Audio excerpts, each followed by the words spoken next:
नमस्कार मित्रांनो, पहा 7 फुटावर ऊसाची लागवड चालू आहे. पेऱ्या दाबण्याचं काम चालू आहे.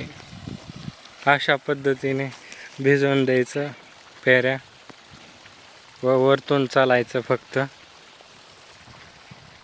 7 फुटावर 7 बाय 1 फुटावर 2 डोळा आडवी कांडी लागवड. बरोबर अंतर घेतलेलं आहे. ॲक्युरेट पहिलाच प्रयोग 7 बाय 1 फुटावर